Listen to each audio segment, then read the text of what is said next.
The Return of Sherlock Holmes by Sir Arthur Conan Doyle. Adventure 5. The Adventure of the Priory School.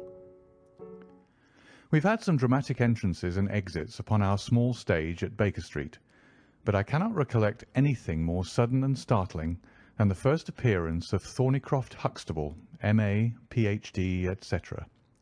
His card, which seemed too small to carry the weight of his academic distinctions, preceded him by a few seconds, and then he entered himself, so large, so pompous, and so dignified that he was the very embodiment of self-possession and solidity.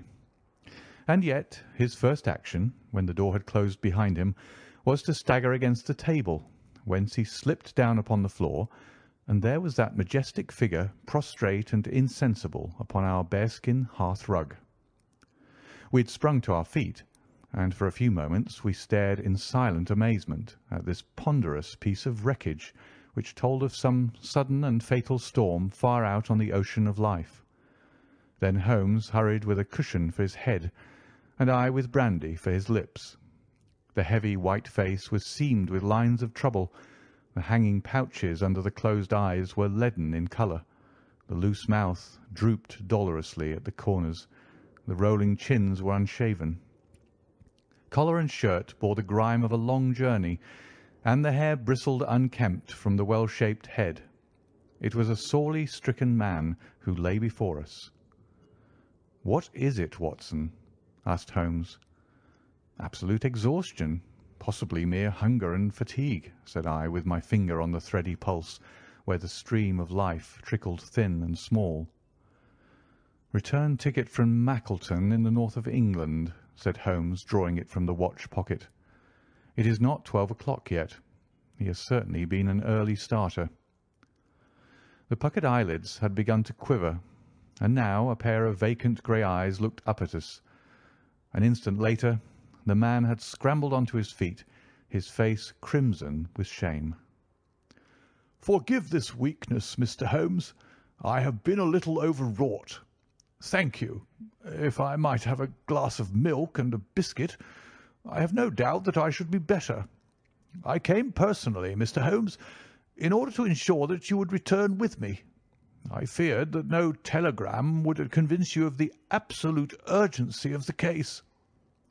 "When you are quite restored—" "I am quite well again. I cannot imagine how I came to be so weak.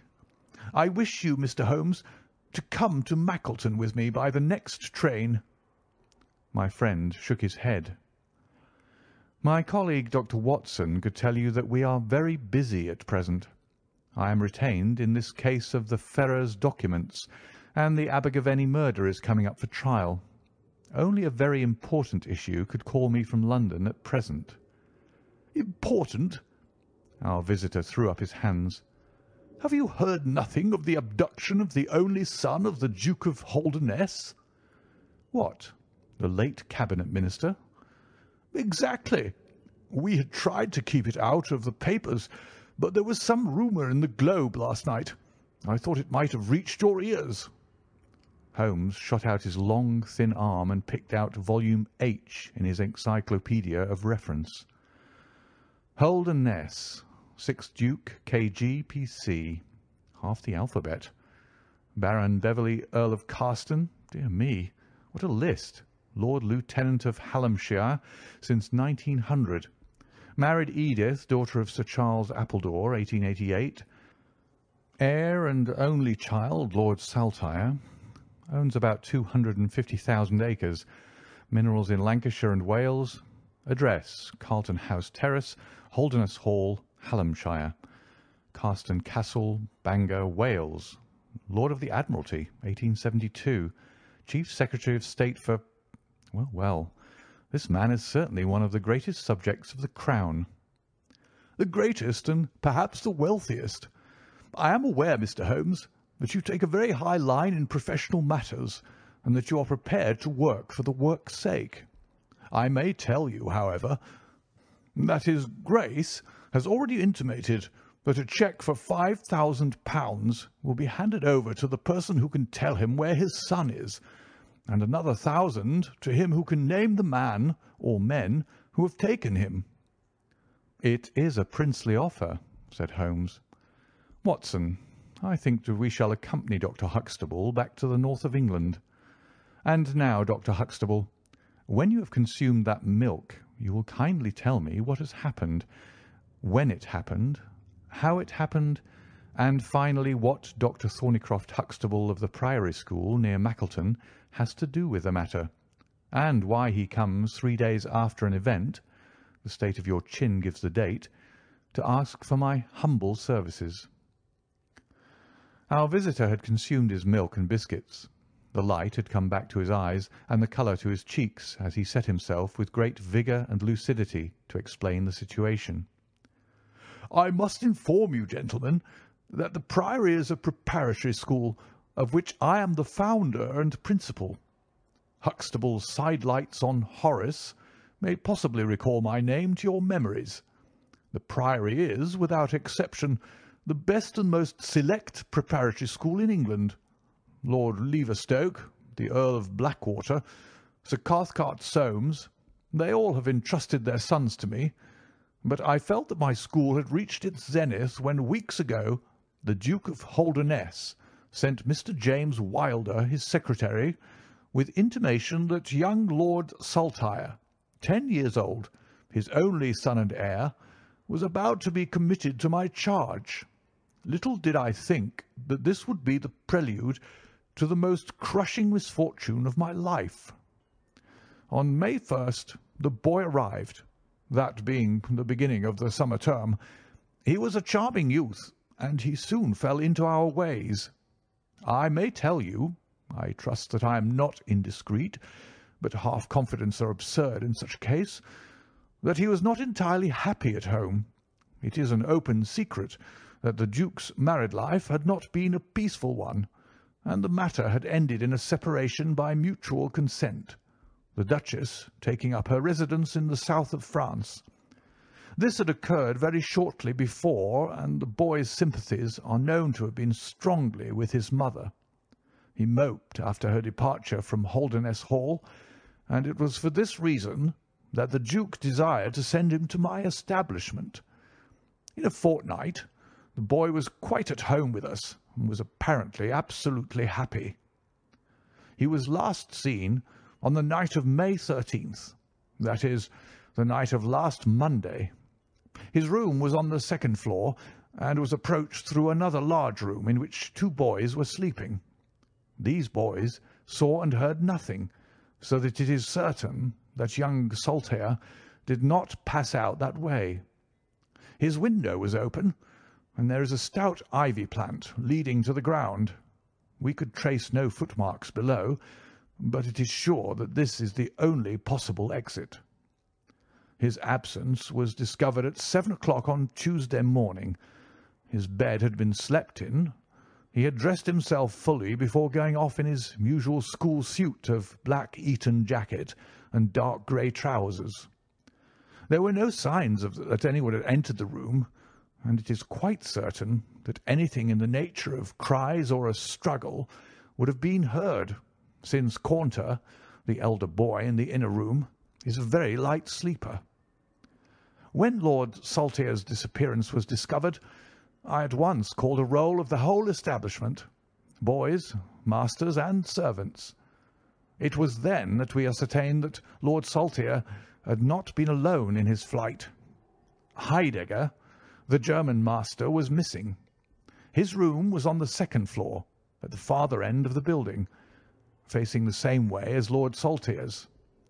His bed had also been slept in, but he had apparently gone away partly dressed, since his shirt and socks were lying on the floor.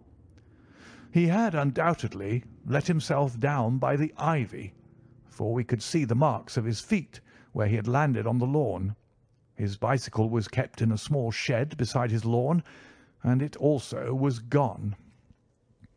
He had been with me for 2 years, and came with the best references, but he was a silent, morose man, not very popular either with masters or boys. No trace could be found of the fugitives, and now, on Thursday morning, we are as ignorant as we were on Tuesday. Inquiry was, of course, made at once at Holdernesse Hall. It is only a few miles away, and we imagine that in some sudden attack of homesickness he had gone back to his father, but nothing had been heard of him. The Duke is greatly agitated, and as to me, you have seen yourselves the state of nervous prostration to which the suspense and the responsibility have reduced me. Mr. Holmes, if ever you put forward your full powers, I implore you to do so now, for never in your life could you have a case which is more worthy of them." Sherlock Holmes had listened with the utmost intentness to the statement of the unhappy schoolmaster. His drawn brows and the deep furrow between them showed that he needed no exhortation to concentrate all his attention upon a problem which, apart from the tremendous interests involved, must appeal so directly to his love of the complex and the unusual. He now drew out his notebook and jotted down one or two memoranda. "You have been very remiss in not coming to me sooner," said he severely. "You start me on my investigation with a very serious handicap. It is conceivable, for example, that this ivy and this lawn would have yielded nothing to an expert observer." "I am not to blame, Mr. Holmes. His Grace was extremely desirous to avoid all public scandal. He was afraid of his family unhappiness being dragged before the world. He has a deep horror of anything of the kind." "But there has been some official investigation?" "Yes, sir, and it has proved most disappointing. An apparent clue was at once obtained, since a boy and a young man were reported to have been seen leaving a neighbouring station by an early train. Only last night we had news that the couple had been hunted down in Liverpool, and they proved to have no connection whatever with the matter in hand. Then it was that in my despair and disappointment, after a sleepless night, I came straight to you by the early train." "I suppose the local investigation was relaxed while this false clue was being followed up?" "It was entirely dropped." "So that 3 days have been wasted. The affair has been most deplorably handled." "I feel it and admit it." "And yet the problem should be capable of ultimate solution. I shall be very happy to look into it. Have you been able to trace any connection between the missing boy and his German master?" "None at all." "Was he in the master's class?" "No, he never exchanged a word with him so far as I know." "That is certainly very singular. Had the boy a bicycle?" "No." "Was any other bicycle missing?" "No." "Is that certain?" "Quite." "Well, now, you do not mean to seriously suggest that this German rode off upon a bicycle in the dead of the night, bearing the boy in his arms?" "Certainly not." "Then what is the theory in your mind?" "The bicycle may have been a blind. It may have been hidden somewhere and the pair gone off on foot." "Quite so. But it seems rather an absurd blind, does it not? Were there other bicycles in this shed?" "Several." "Would he not have hidden a couple had he desired to give the idea that they had gone off upon them?" "I suppose he would." "Of course he would. The blind theory won't do. But the incident is an admirable starting point for an investigation. After all, a bicycle is not an easy thing to conceal or to destroy. One other question. Did anyone call to see the boy on the day before he disappeared?" "No." "Did he get any letters?" "Yes, one letter." "From whom?" "From his father." "Do you open the boy's letters?" "No." "How do you know it was from the father?" "The coat of arms was on the envelope, and it was addressed in the Duke's peculiarly stiff hand. Besides, the Duke remembers having written." "When had he a letter before that?" "Not for several days." "Had he ever one from France?" "No, never." "You see the point of my questions, of course. Either the boy was carried off by force, or he went of his own free will. In the latter case, you would expect that some prompting from outside would be needed to make so young a lad do such a thing. If he has had no visitors, that prompting must have come in letters. Hence I try to find out who were his correspondents. I fear I cannot help you much. His only correspondent, so far as I know, was his own father. Who wrote to him on the very day of his disappearance. Were the relations between father and son very friendly? His Grace is never very friendly with anyone. He is completely immersed in large public questions, and is rather inaccessible to all ordinary emotions. But he was always kind to the boy in his own way. But the sympathies of the latter were with the mother. Yes. Did he say so? No. The Duke, then? Good heaven, no. Then how could you know? I have had some confidential talks with Mr. James Wilder, his Grace's secretary. It was he who gave me the information about Lord Saltire's feelings. I see. By the way, that last letter of the Duke's, was it found in the boy's room after he was gone? No, he had taken it with him. I think, Mr. Holmes, it is time that we were leaving for Euston.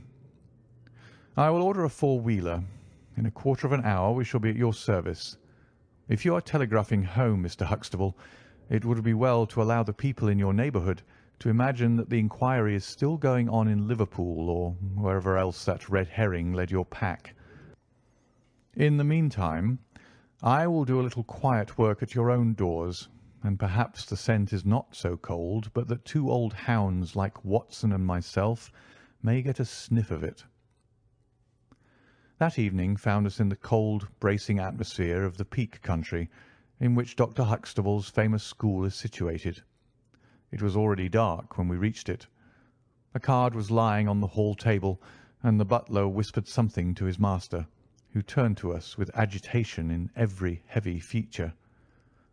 "The Duke is here," said he. "The Duke and Mr. Wilder are in the study. Come, gentlemen, and I will introduce you." I was, of course, familiar with the pictures of the famous statesman, but the man himself was very different from his representation. He was a tall and stately person, scrupulously dressed, with a drawn, thin face, and a nose which was grotesquely curved and long. His complexion was of a dead pallor, which was more startling by contrast with a long, dwindling beard of vivid red, which flowed down over his white waistcoat, with his watch-chain gleaming through its fringe. Such was the stately presence who looked stonily at us from the centre of Dr. Huxtable's hearth-rug. Beside him stood a very young man, whom I understood to be Wilder, the private secretary. He was small, nervous, alert, with intelligent light blue eyes and mobile features. It was he who at once, in an incisive and positive tone, opened the conversation. "I called this morning, Dr. Huxtable, too late to prevent you from starting to London. I learned that your object was to invite Mr. Sherlock Holmes to undertake the conduct of this case. His Grace is surprised, Dr. Huxtable, that you should have taken such a step without consulting him." "When I learned that the police had failed—" "His Grace is by no means convinced that the police have failed." "But surely, Mr. Wilder—" "You are well aware, Dr. Huxtable, that his Grace is particularly anxious to avoid all public scandal. He prefers to take as few people as possible into his confidence." "The matter can be easily remedied," said the browbeaten doctor. "Mr. Sherlock Holmes can return to London by the morning train." "Hardly that, Doctor, hardly that," said Holmes in his blandest voice. "This northern air is invigorating and pleasant, so I propose to spend a few days upon your moors, and to occupy my mind as best I may. Whether I have the shelter of your roof or the village inn is, of course, for you to decide." I could see that the unfortunate doctor was in the last stage of indecision, from which he was rescued by the deep, sonorous voice of the red-bearded Duke, which boomed out like a dinner gong. "I agree with Mr. Wilder, Dr. Huxtable. that you would have done wisely to consult me. But since Mr. Holmes has already been taken into your confidence, it would indeed be absurd that we should not avail ourselves of his services. Far from going to the inn, Mr. Holmes, I should be pleased if you would come and stay with me at Holdernesse Hall." "I thank your Grace. For the purposes of my investigation, I think that it would be wiser for me to remain at the scene of the mystery."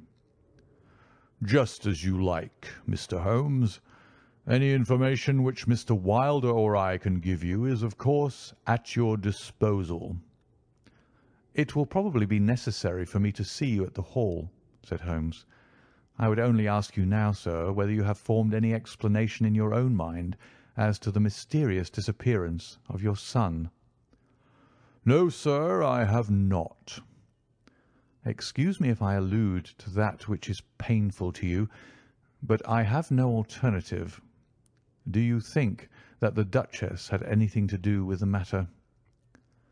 The great minister showed perceptible hesitation. "I do not think so," he said at last. "The other most obvious explanation is that the child has been kidnapped for the purpose of levying ransom. You have not had any demand of the sort?" "No, sir." "One more question, your Grace. I understand that you wrote to your son upon the day when this incident occurred." "No, I wrote upon the day before." "Exactly. But he received it on that day?" "Yes." "Was there anything in your letter which might have unbalanced him or induced him to take such a step?" "No, sir, certainly not." "Did you post that letter yourself?" The nobleman's reply was interrupted by his secretary, who broke in with some heat. "His Grace is not in the habit of posting letters himself," said he. "This letter was laid with others upon the study table, and I myself put them in the post bag." "You are sure this one was among them?" "Yes, I observed it." "How many letters did your Grace write that day?" 20 or 30. I have a large correspondence, but surely this is somewhat irrelevant." "Not entirely," said Holmes. "For my own part," the Duke continued, "I have advised the police to turn their attention to the south of France. I have already said that I do not believe that the Duchess would encourage so monstrous an action, but the lad had the most wrong-headed opinions, and it is possible that he may have fled to her, aided and abetted by this German. I think, Dr. Huxtable, that we will now return to the Hall." I could see that there were other questions which Holmes would have wished to put, but the nobleman's abrupt manner showed that the interview was at an end. It was evident that to his intensely aristocratic nature this discussion of his intimate family affairs with a stranger was most abhorrent, and that he feared lest every fresh question would throw a fiercer light into the discreetly shadowed corners of his ducal history. When the nobleman and his secretary had left, my friend flung himself at once, with characteristic eagerness, into the investigation. The boy's chamber was carefully examined, and yielded nothing save the absolute conviction that it was only through the window that he could have escaped. The German master's room and effects gave no further clue. In his case a trailer of ivy had given way under his weight, and we saw by the light of a lantern the mark on the lawn where his heels had come down. That one dint in the short green grass was the only material witness left of this inexplicable nocturnal flight. Sherlock Holmes left the house alone, and only returned after 11. He had obtained a large ordnance map of the neighbourhood, and this he brought into my room, where he laid it out on the bed, and having balanced a lamp in the middle of it, he began to smoke over it, and occasionally to point out objects of interest with the reeking amber of his pipe. Holmes' map of the neighbourhood of the school. "This case grows upon me, Watson," said he. "There are decidedly some points of interest in connection with it. In this early stage, I want you to realise those geographical features which may have a good deal to do with our investigation. Look at this map. This dark square is the Priory School. I'll put a pin in it. Now, this line is the main road. You see that it runs east and west past the school, and you see also that there is no side road for a mile either way. If these two folk passed away by road, it was this road. Exactly. By a singular and happy chance, we are able to some extent to check what passed along this road during the night in question. At this point, where my pipe is now resting, a county constable was on duty from 12 to 6. It is, as you perceive, the first crossroad on the east side. This man declares that he was not absent from his post for an instant, and he is positive that neither boy nor man could have gone that way unseen. I have spoken with this policeman tonight, and he appears to me to be a perfectly reliable person. That blocks this end. We have now to deal with the other. There is an inn here, the Red Bull, the landlady of which was ill.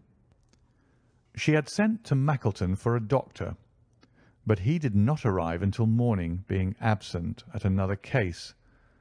The people at the inn were alert all night, awaiting his coming, and one or other of them seems to have continually had an eye upon the road. They declare that no one passed.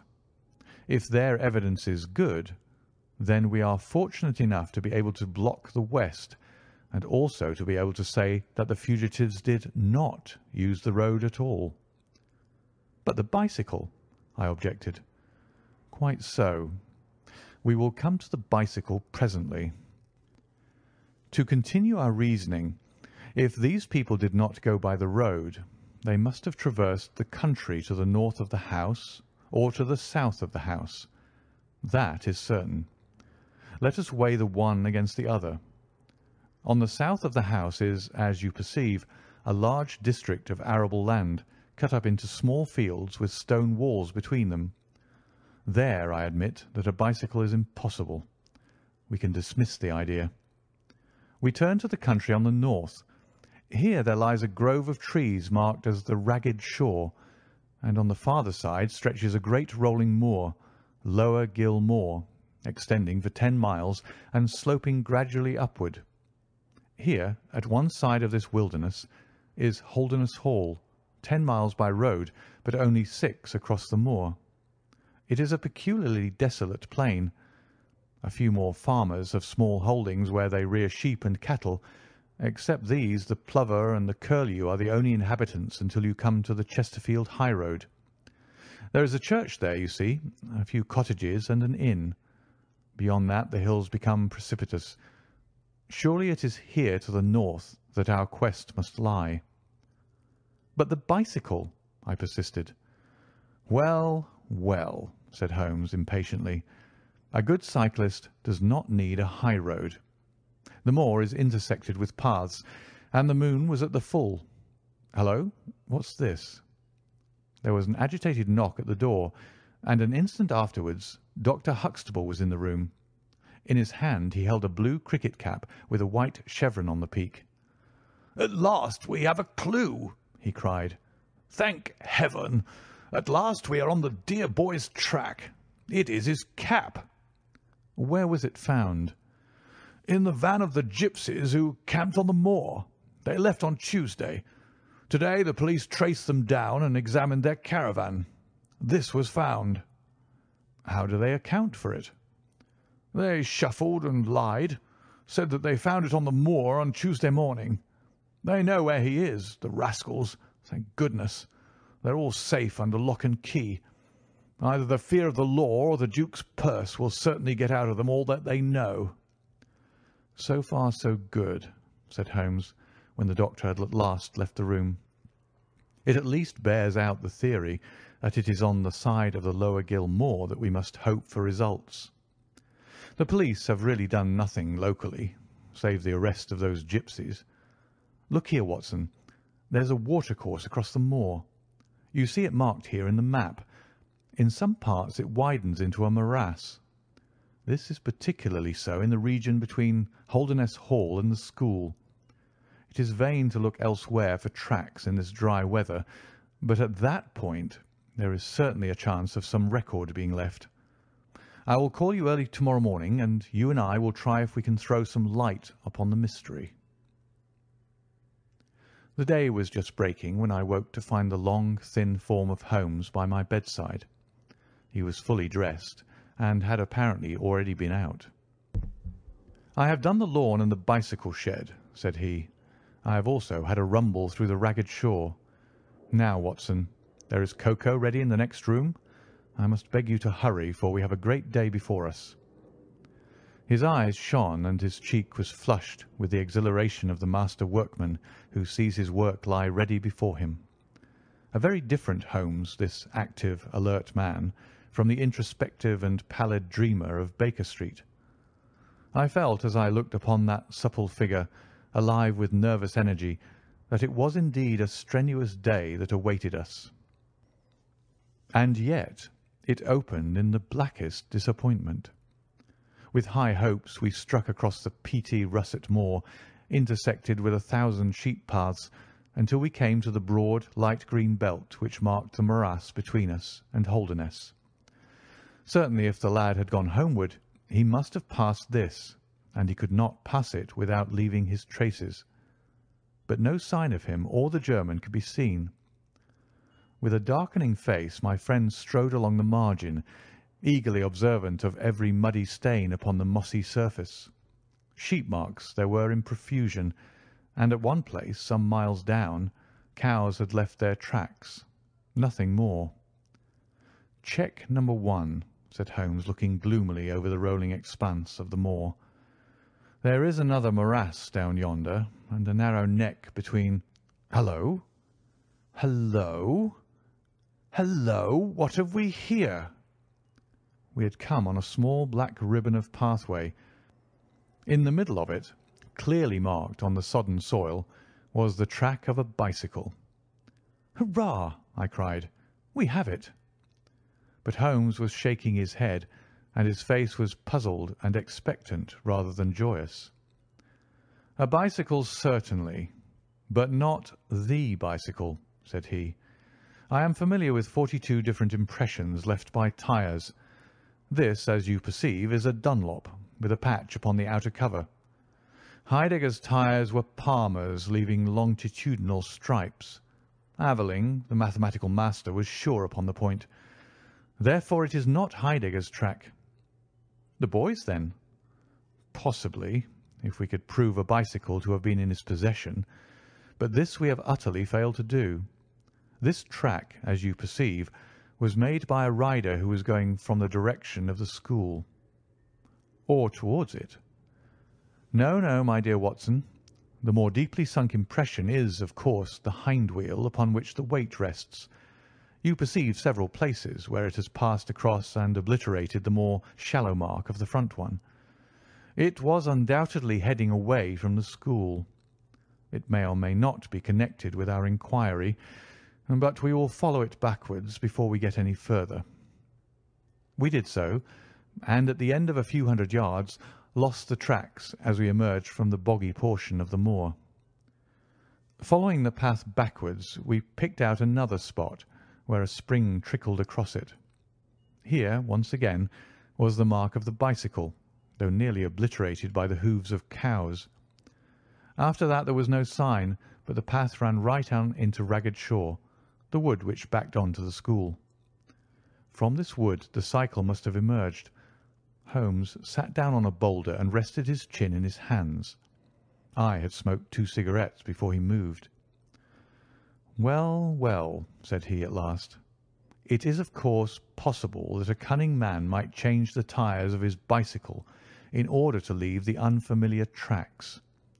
A criminal who was capable of such a thought is a man whom I should be proud to do business with.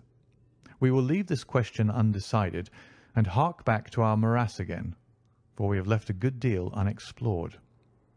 We continued our systematic survey of the edge of the sodden portion of the moor, and soon our perseverance was gloriously rewarded. Right across the lower part of the bog lay a miry path. Holmes gave a cry of delight as he approached it. An impression like a fine bundle of telegraph wires ran down the centre of it. It was the Palmer tyres. "Here is Herr Heidegger, sure enough," cried Holmes exultantly. "My reasoning seems to have been pretty sound, Watson." "I congratulate you. But we have a long way still to go. Kindly walk clear of the path. Now, let us follow the trail. I fear that it will not lead very far." We found, however, as we advanced, that this portion of the moor is intersected with soft patches, and though we frequently lost sight of the track, we always succeeded in picking it up once more. "Do you observe," said Holmes, "that the rider is now undoubtedly forcing the pace? There can be no doubt of it. Look at this impression, where you get both tyres clear.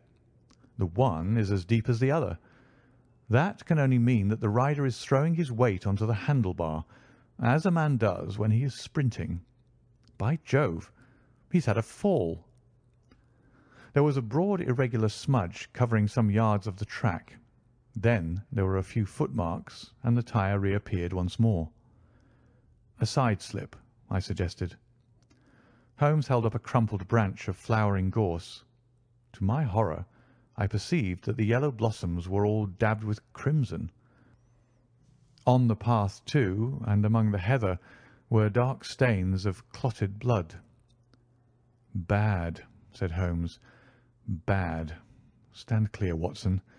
Not an unnecessary footstep. What do I read here? He fell wounded. He stood up. He remounted. He proceeded. But there is no other track. Cattle on this side path. He was surely not gored by a bull. Impossible. But I see no traces of anyone else.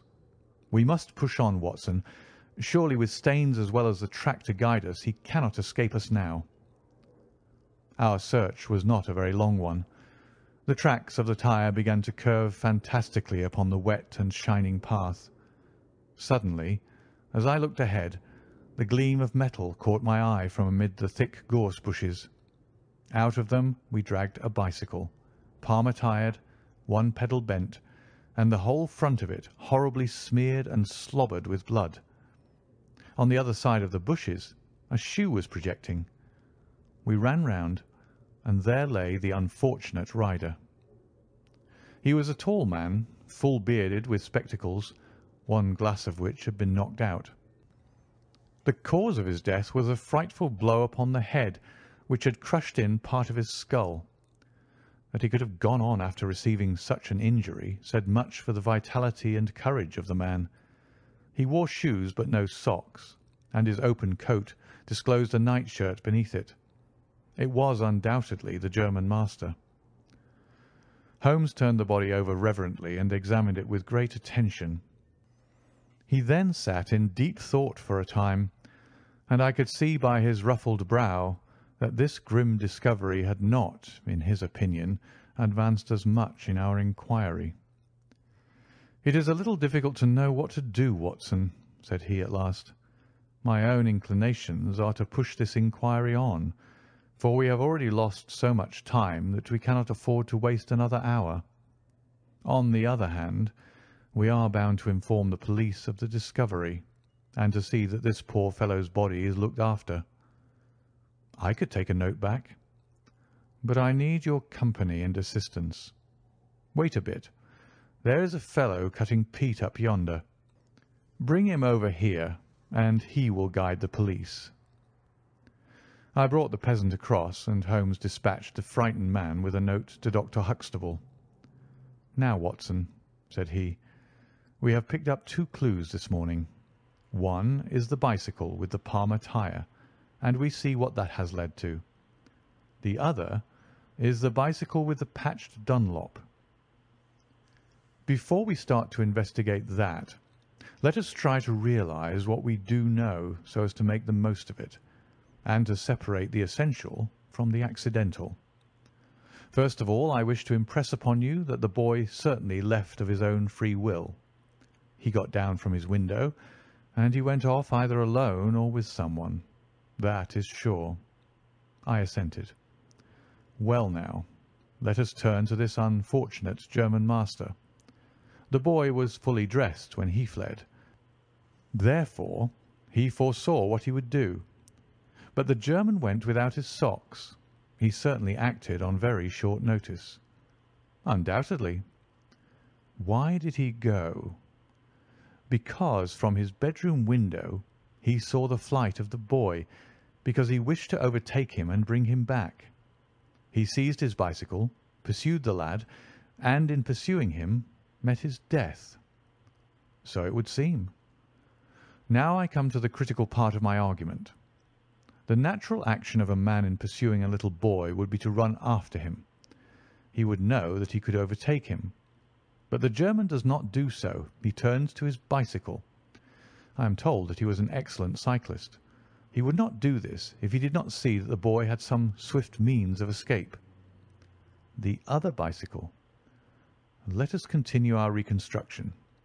He meets his death 5 miles from the school. Not by a bullet, mark you, which even a lad might conceivably discharge, but by a savage blow dealt by a vigorous arm. The lad, then, had a companion in his flight, and the flight was a swift one, since it took 5 miles before an expert cyclist could overtake them. Yet we survey the ground round the scene of the tragedy. What do we find? A few cattle tracks, nothing more. I took a wide sweep round, and there is no path within 50 yards.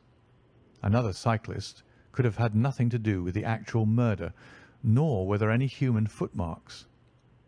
"Holmes," I cried, "this is impossible." "Admirable," he said. "A most illuminating remark. It is impossible as I state it, and therefore I must in some respect have stated it wrong. Yet you saw for yourself. Can you suggest any fallacy?" "He could not have fractured his skull in a fall." "In a morass, Watson?" "I am at my wit's end." "Tut, tut. We have solved some worse problems. At least we have plenty of material, if we can only use it. Come then, and having exhausted the Palmer, let us see what the Dunlop with the patched cover has to offer us." We picked up the track and followed it onward for some distance, but soon the moor rose into a long, heather-tufted curve, and we left the watercourse behind us. No further help from tracks could be hoped for.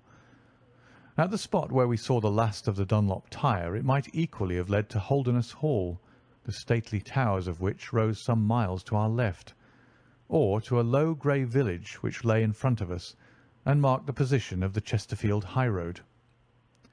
As we approached the forbidding and squalid inn, with the sign of a gamecock above the door, Holmes gave a sudden groan and clutched me by the shoulder to save himself from falling. He had had one of those violent strains of the ankle which leave a man helpless. With difficulty he limped up to the door, where a squat, dark, elderly man was smoking a black clay pipe. "How are you, Mr. Reuben Hayes?" said Holmes. "Who are you, and how do you get my name so pat?" the countryman answered, with a suspicious flash of a pair of cunning eyes. "Well, it's printed on the board above your head. It's easy to see a man who is master of his own house. I suppose you haven't such a thing as a carriage in your stables?" "No, I have not." "I can hardly put my foot to the ground." "Don't put it to the ground." "But I can't walk." "Well, then, hop." Mr. Reuben Hayes' manner was far from gracious, but Holmes took it with admirable good humour. "Look here, my man," said he. "This is really rather an awkward fix for me. I don't mind how I get on." "Neither do I," said the morose landlord. "The matter is very important. I would offer you a sovereign for the use of a bicycle." The landlord pricked up his ears. "Where do you want to go?" "To Holdernesse Hall." "Pals of the Duke, I suppose," said the landlord, surveying our mud-stained garments with ironical eyes. Holmes laughed good-naturedly. "He'll be glad to see us, anyhow." "Why?" "Because we bring him news of his lost son." The landlord gave a very visible start. "What, you're on his track?" "He has been heard of in Liverpool. They expect to get him every hour." Again a swift change passed over the heavy, unshaven face. His manner was suddenly genial. "I've less reason to wish the Duke well than most men," said he, "for I was head coachman once, and cruel bad he treated me.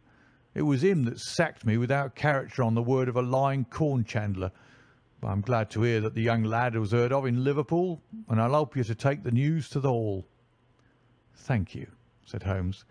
"We'll have some food first, then you can bring round the bicycle." "I haven't got a bicycle." Holmes held up a sovereign. "I tell you, man, that I haven't got one. I'll let you have 2 horses as far as the Hall." "Well, well," said Holmes. "We'll talk about it when we've had something to eat." When we were left alone in the stone-flagged kitchen, it was astonishing how rapidly that sprained ankle recovered. It was nearly nightfall, and we had eaten nothing since early morning, so that we spent some time over our meal. Holmes was lost in thought, and once or twice he walked over to the window and stared earnestly out. It opened onto a squalid courtyard. In the far corner was a smithy, where a grimy lad was at work. On the other side were the stables. Holmes had sat down again after one of those excursions when he suddenly sprang out of his chair with a loud exclamation. "By heaven, Watson, I believe that I've got it!" he cried. "Yes, yes, it must be so, Watson. Do you remember seeing any cow tracks to-day?" "Yes, several." "Where?" "Well, everywhere. They were at the morass, and again on the path, and again near where poor Heidegger met his death." "Exactly. Well now, Watson, how many cows did you see on the moor?" "I don't remember seeing any." "Strange, Watson, that we should see tracks all along our line, but never a cow on the whole moor. Very strange, Watson, eh?" "Yes, it is strange." "Now, Watson, make an effort. Throw your mind back. Can you see those tracks upon the path?" "Yes, I can." "Can you recall that the tracks were sometimes like that, Watson?" He arranged a number of breadcrumbs in this fashion. "And sometimes like this, and occasionally like this. Can you remember that?" "No, I cannot." "But I can. I could swear to it. However, we will go back at our leisure and verify it. What a blind beetle I have been not to draw my conclusion." "And what is your conclusion?" "Only that it is a remarkable cow which walks, canters, and gallops. By George, Watson, it was no brain of a country publican that thought out such a blind as that. The coast seems to be clear, save for that lad in the smithy. Let us slip out and see what we can see." There were 2 rough-haired, unkempt horses in the tumble-down stable. Holmes raised the hind leg of one of them and laughed aloud. "Old shoes, but newly shod. Old shoes, but new nails. This case deserves to be a classic. Let us go across to the smithy." The lad continued his work without regarding us. I saw Holmes's eyes darting to right and left among the litter of iron and wood which was scattered above the floor. Suddenly, however, we heard a step behind us, and there was the landlord, his heavy eyebrows drawn over his savage eyes, his swarthy features convulsed with passion. He held a short, metal-headed stick in his hand, and he advanced in so menacing a fashion that I was right glad to feel the revolver in my pocket. "You infernal spies!" the man cried. "What are you doing here?" "Why, Mr. Reuben Hayes," said Holmes coolly, "one might think that you were afraid of our finding something out." The man mastered himself with a violent effort, and his grim mouth loosened into a false laugh, which was more menacing than his frown. "You're welcome to all you can find out in my smithy," said he. "But look here, mister, I don't care for folk poking about my place without my leave, so the sooner you pay your score and get out of this, the better I shall be pleased." "All right, Mr. Hayes, no harm meant," said Holmes. "We have been having a look at your horses, but I think I'll walk after all. It's not far, I believe." "Not more than 2 miles to the Hall gates. That's the road to the left." He watched us with sullen eyes until we had left his premises. We did not go very far along the road, for Holmes stopped the instant that the curve hid us from the landlord's view. "We were warm, as the children say at that inn," said he. "I seem to grow colder every step that I take away from it. No, no, I can't possibly leave it." "I'm convinced," said I, "that this Reuben Hayes knows all about it. A more self-evident villain I never saw." "Oh, he impressed you in that way, did he? There are the horses. There is the smithy. Yes, it is an interesting place, this Fighting Cock. I think we shall have another look at it in an unobtrusive way." A long sloping hillside, dotted with grey limestone boulders, stretched behind us. We had turned off the road and were making our way up the hill when, looking in the direction of Holdernesse Hall, I saw a cyclist coming swiftly along. "Get down, Watson," cried Holmes with a heavy hand upon my shoulder. We had hardly sunk from view when the man flew past us on the road amid a rolling cloud of dust. I caught a glimpse of a pale, agitated face, a face with horror in every lineament, the mouth open, the eyes staring wildly in front. It was like some strange caricature of the dapper James Wilder whom we had seen the night before. "The Duke's secretary," cried Holmes. "Come, Watson, let us see what he does." We scrambled from rock to rock until in a few moments we had made our way to a point from which we could see the front door of the inn. Wilder's bicycle was leaning against the wall beside it. No one was moving about the house, nor could we catch a glimpse of any faces at the windows. Slowly the twilight crept down as the sun sank behind the high towers of Holdernesse Hall. Then in the gloom we saw the two side lamps of a trap light up in the stable yard of the inn, and shortly afterwards heard the rattle of hoofs as it wheeled out into the road and tore off at a furious pace in the direction of Chesterfield. "What do you make of that, Watson?" Holmes whispered. "It looks like a flight. A single man in a dog-cart, so far as I could see. Well, it certainly was not Mr. James Wilder, for there he is at the door." A red square of light had sprung out of the darkness. In the middle of it was the black figure of the secretary, his head advanced, peering out into the night. It was evident that he was expecting someone. Then at last there were steps in the road. A second figure was visible for an instant against the light. The door shut, and all was black once more. 5 minutes later a lamp was lit in a room upon the first floor. "It seems to be a curious class of custom that is done by the Fighting Cock," said Holmes. "The bar is on the other side." "Quite so. These are what one may call the private guests. Now, what in the world is Mr. James Wilder doing in that den at this hour of night, and who is the companion who comes to meet him there? Come, Watson, we must really take a risk and try to investigate this a little more closely." Together we stole down to the road and crept across to the door of the inn. The bicycle still leaned against the wall. Holmes struck a match and held it to the back wheel, and I heard him chuckle as the light fell upon a patched Dunlop tyre. Up above us was the lighted window. "I must have a peep through that, Watson. If you bend your back and support yourself upon the wall, I think that I can manage." An instant later his feet were on my shoulders, but he was hardly up before he was down again. "Come, my friend," said he, "our day's work has been quite long enough. I think that we have gathered all that we can. It's a long walk to the school, and the sooner we get started, the better." He hardly opened his lips during that weary trudge across the moor, nor would he enter the school when he reached it, but went on to Mackleton station, whence he could send some telegrams.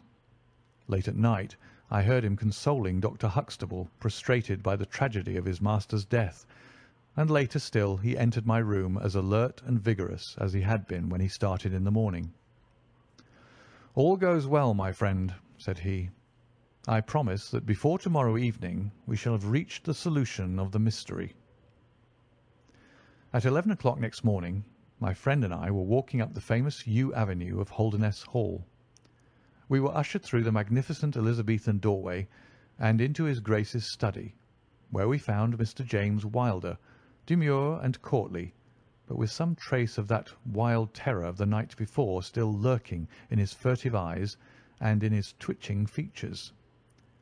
"You have come to see his Grace. I am sorry, but the fact is that the Duke is far from well. He's been very much upset by the tragic news. We received a telegram from Dr. Huxtable yesterday afternoon which told us of your discovery." "I must see the Duke, Mr. Wilder." "But he is in his room." "Then I must go to his room." "I believe he's in his bed." "I will see him there." Holmes's cold and inexorable manner showed the secretary that it was useless to argue with him. "Very good, Mr. Holmes. I will tell him that you're here." After an hour's delay, the great nobleman appeared. His face was more cadaverous than ever. His shoulders had rounded, and he seemed to me to be an altogether older man than he had been the morning before. He greeted us with a stately courtesy, and seated himself at his desk, his red beard streaming down on the table. "Well, Mr. Holmes," said he. But my friend's eyes were fixed upon the secretary, who stood by his master's chair. "I think, your Grace, that I could speak more freely in Mr. Wilder's absence." The man turned a shade paler and cast a malignant glance at Holmes. "If your Grace wishes—" "Yes, yes, you had better go. Now, Mr. Holmes, what have you to say?" My friend waited until the door had closed behind the retreating secretary. "The fact is, your Grace," said he, "that my colleague, Dr. Watson, and myself had an assurance from Dr. Huxtable that a reward had been offered in this case. I should like to have this confirmed from your own lips." "Certainly, Mr. Holmes." "It amounted, if I am correctly informed, to £5,000 to anyone who will tell you where your son is." "Exactly." "And another 1,000 to the man who will name the person or persons who keep him in custody." "Exactly." "Under the latter heading is included, no doubt, not only those who may have taken him away, but also those who conspire to keep him in his present position." "Yes, yes," cried the Duke impatiently. "If you do your work well, Mr. Sherlock Holmes, you will have no reason to complain of niggardly treatment." My friend rubbed his thin hands together with an appearance of avidity which was a surprise to me, who knew his frugal tastes. "I fancy that I see your Grace's cheque-book upon the table," said he. "I should be glad if you would make me out a cheque for £6,000. It would be as well, perhaps, for you to cross it. The Capital and Counties Bank, Oxford Street branch, are my agents." His Grace sat very stern and upright in his chair, and looked stonily at my friend. "Is this a joke, Mr. Holmes? It is hardly a subject for pleasantry." "Not at all, your Grace. I was never more earnest in my life." "What do you mean, then?" "I mean that I have earned the reward. I know where your son is, and I know some, at least, of those who are holding him." The Duke's beard had turned more aggressively red than ever against his ghastly white face. "Where is he?" "He is, or was last night, at the Fighting Cock Inn, about 2 miles from your park gate." The Duke fell back in his chair. "And whom do you accuse?"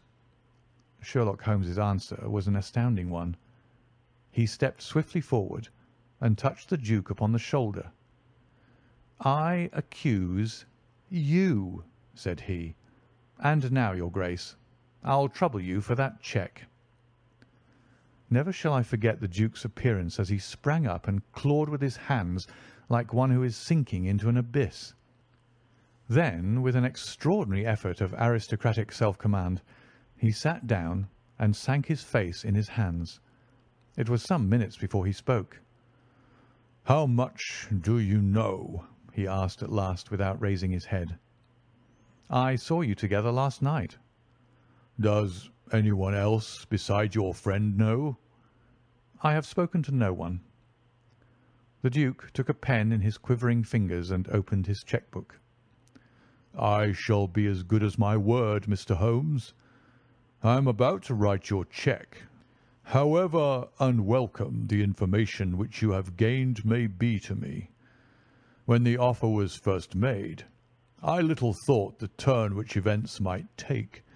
But you and your friend are men of discretion, Mr. Holmes. I hardly understand your Grace.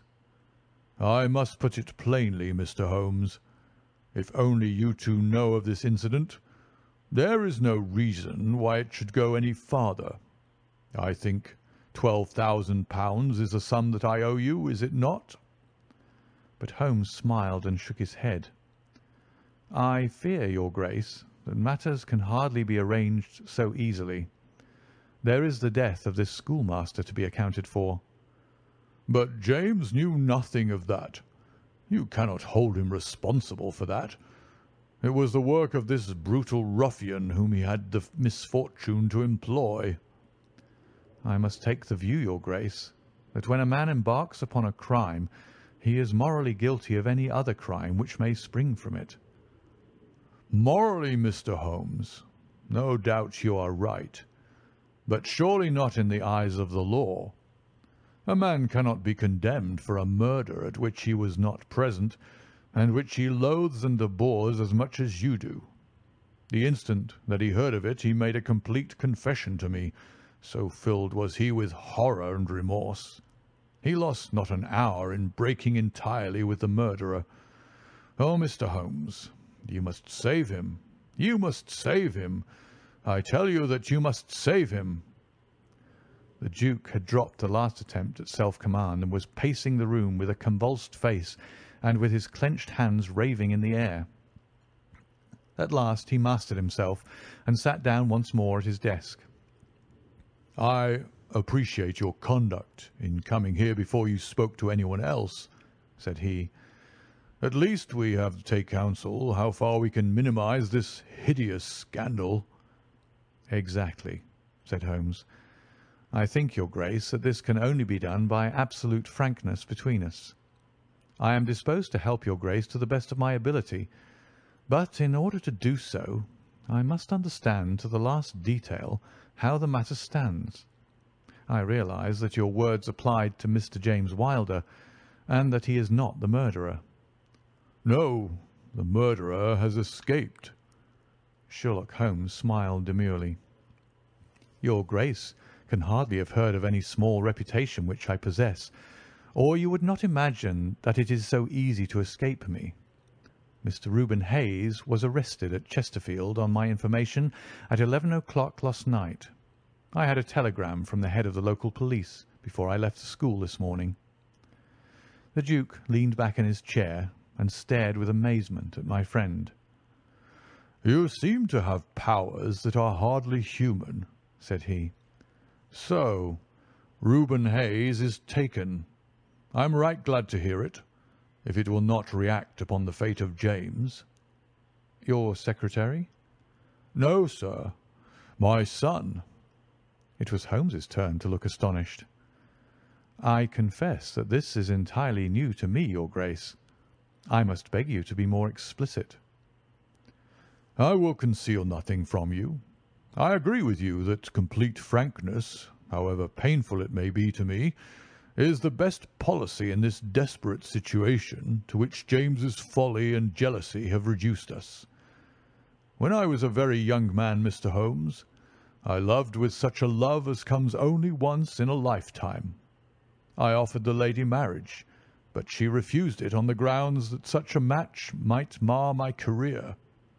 Had she lived, I would certainly never have married anyone else. She died and left this one child whom for her sake I have cherished and cared for.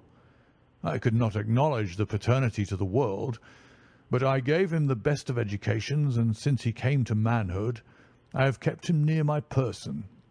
He surmised my secret, and was presumed ever since upon the claim which he has upon me, and upon his power of provoking a scandal which would be abhorrent to me. His presence had something to do with the unhappy issue of my marriage. Above all, he hated my young legitimate heir from the first, with a persistent hatred. You may well ask me why, under these circumstances, I still kept James under my roof. I answer that it was because I could see his mother's face in his, and that for her dear sake there was no end to my long suffering. All her pretty ways, too. There was not one of them which he could not suggest and bring back to my memory. I could not send him away, but I feared so much lest he should do Arthur, that is, Lord Saltire, a mischief, that I dispatched him for safety to Dr. Huxtable's school. James came into contact with this fellow Hayes, because the man was a tenant of mine, and James acted as agent. The fellow was a rascal from the beginning, but in some extraordinary way James became intimate with him. He had always a taste for low company. When James determined to kidnap Lord Saltire, it was of this man's service that he availed himself. You remember that I wrote to Arthur upon that last day? Well, James opened the letter and inserted a note asking Arthur to meet him in a little wood called the Ragged Shaw, which is near to the school. He used the Duchess's name, and in that way got the boy to come. That evening James bicycled over.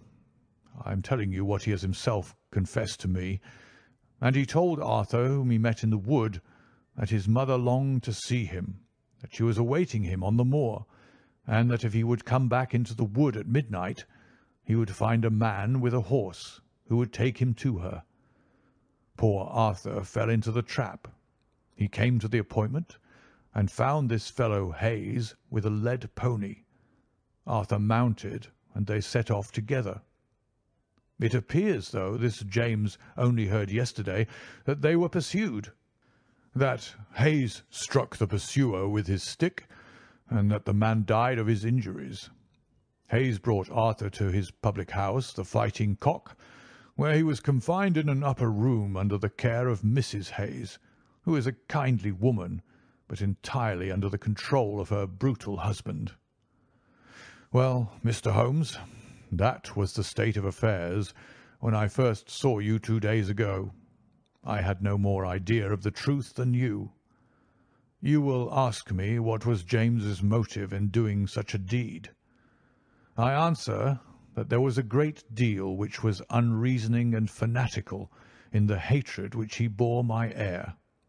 In his view, he should himself have been heir of all my estates, and he deeply resented those social laws which made it impossible. At the same time, he had a definite motive also. He was eager that I should break the entail, and he was of opinion that it lay in my power to do so. He intended to make a bargain with me, to restore Arthur if I would break the entail, and so make it possible for the estate to be left to him by will. He knew well that I should never willingly invoke the aid of the police against him. I say that he would have proposed such a bargain to me, but he did not actually do so, for events moved too quickly for him, and he had no time to put his plans into practice. What brought all this wicked scheme to wreck was your discovery of this man Heidegger's dead body. James was seized with horror at the news. It came to us yesterday as we sat together in this study. Dr. Huxtable had sent a telegram. James was so overwhelmed with grief and agitation that my suspicions, which had never been entirely absent, rose instantly to a certainty, and I taxed him with the deed. He made a complete voluntary confession. Then he implored me to keep his secret for 3 days longer, so as to give his wretched accomplice a chance of saving his guilty life. I yielded, as I have always yielded, to his prayers, and instantly James hurried off to the Fighting Cock to warn Hayes and give him the means of flight. I could not go there by daylight without provoking comment, but as soon as night fell I hurried off to see my dear Arthur. I found him safe and well, but horrified beyond expression by the dreadful deed he had witnessed. In deference to my promise, and much against my will, I consented to leave him there for 3 days, under the charge of Mrs. Hayes, since it was evident that it was impossible to inform the police where he was without telling them also who was the murderer, and I could not see how that murderer could be punished without ruin to my unfortunate James. You asked for frankness, Mr. Holmes, and I have taken you at your word, for I have now told you everything without an attempt at circumlocution or concealment. Do you in turn be as frank with me." "I will," said Holmes. "In the first place, your Grace, I am bound to tell you that you have placed yourself in a most serious position in the eyes of the law. You have condoned a felony, and you have aided the escape of a murderer, for I cannot doubt that any money which was taken by James Wilder to aid his accomplice in his flight came from your Grace's purse." The Duke bowed his assent. "This is indeed a most serious matter. Even more culpable, in my opinion, your Grace, is your attitude towards your younger son. You leave him in this den for 3 days." "Under solemn promises." "What are promises to such people as these? You have no guarantee that he will not be spirited away again. To humour your guilty elder son, you have exposed your innocent younger son to imminent and unnecessary danger. It was a most unjustifiable action." The proud Lord of Holdernesse was not accustomed to be so rated in his own ducal hall. The blood flushed into his high forehead, but his conscience held him dumb. "I will help you, but on one condition only. It is that you ring for the footman and let me give such orders as I like." Without a word, the Duke pressed the electric bell. A servant entered. "You will be glad to hear," said Holmes, "that your young master is found. It is the Duke's desire that the carriage shall go at once to the Fighting Cock Inn to bring Lord Saltire home." "Now," said Holmes, when the rejoicing lackey had disappeared, "having secured the future, we can afford to be more lenient with the past. I am not in an official position, and there is no reason, so long as the ends of justice are served, why I should disclose all that I know. As to Hayes, I say nothing. The gallows awaits him, and I would do nothing to save him from it. What he will divulge I cannot tell, but I have no doubt that your Grace could make him understand that it is to his interest to be silent. From the police point of view, he will have kidnapped the boy for the purpose of ransom. If they do not themselves find it out, I see no reason why I should prompt them to take a broader point of view.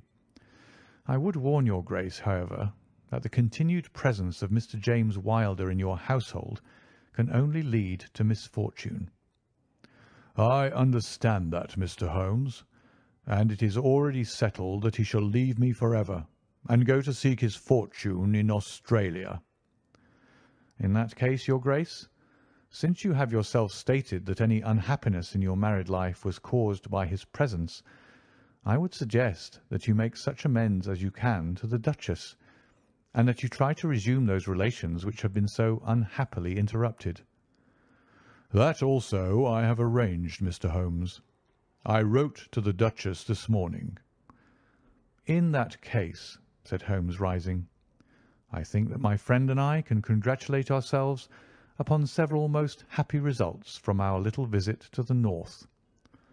There is one other small point upon which I desire some light. This fellow Hayes had shod his horses with shoes which counterfeited the tracks of cows. Was it from Mr. Wilder that he learned so extraordinary a device?" The Duke stood in thought for a moment, with a look of intense surprise on his face. Then he opened a door and showed us into a large room furnished as a museum.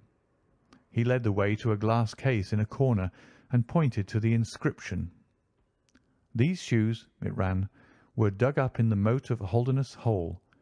They are for the use of horses, but they are shaped below with a cloven foot of iron, so as to throw pursuers off the track. They are supposed to have belonged to some of the marauding barons of Holdernesse in the Middle Ages." Holmes opened the case, and moistening his finger he passed it along the shoe. A thin film of recent mud was left upon his skin. "Thank you," said he, as he replaced the glass. "It is the second most interesting object that I have seen in the north." "And the first?" Holmes folded up his cheque and placed it carefully in his notebook. "I am a poor man," said he, as he patted it affectionately and thrust it into the depths of his inner pocket. End of the adventure of the Priory School.